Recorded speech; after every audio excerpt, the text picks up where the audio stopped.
31 януари. Ще престана да правя.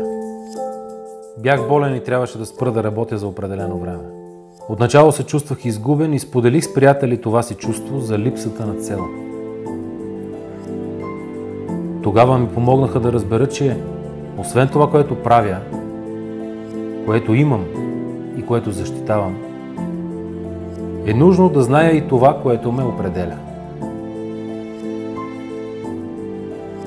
Какво давам на самия себе си?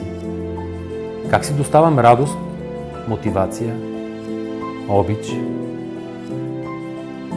За да бъда сега свой най-добър приятел, ще